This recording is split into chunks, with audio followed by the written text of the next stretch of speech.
Westfire was the name of an old military base a few miles away from the prison. Their leader, the man from the helicopter, the man who took Daniel and orchestrated the kidnapping of almost the entire government of Alderna. That man went by the name of Mason.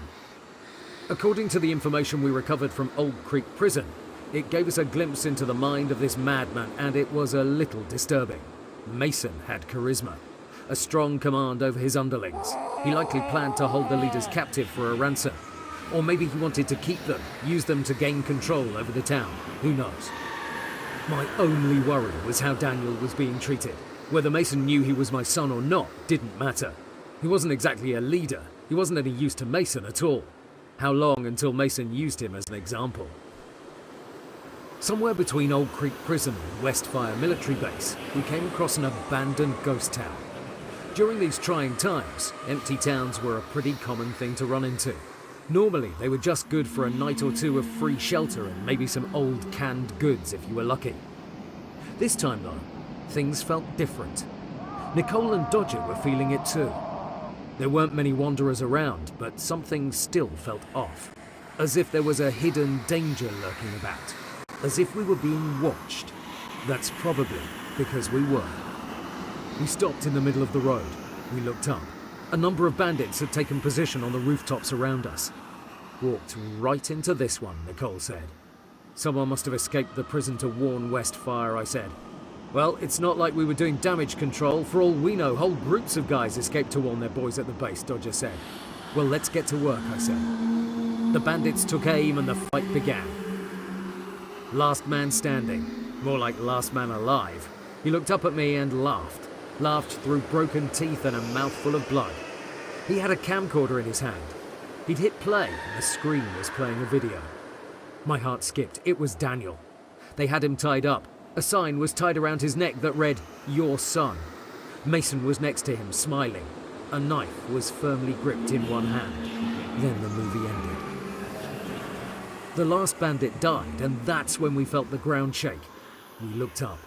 A whole convoy of vehicles rolled into town. The ambush was just a stalling tactic. There were 4 altogether. One armoured truck with a turret mounted on top. The other 3 trucks were transports. 2 of them held groups of wanderers that they pushed our way. The last held another monstrosity. A strange beast with one amputated arm that had been replaced with a chainsaw. They all came at us. Then the battle began.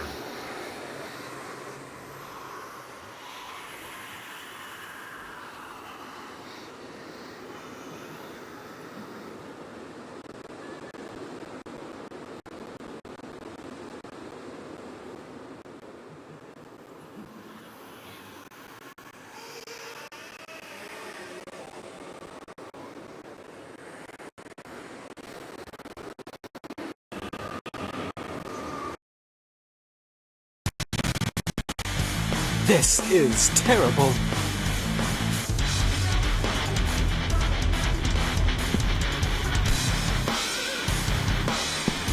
What happened?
terrible.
That was easy.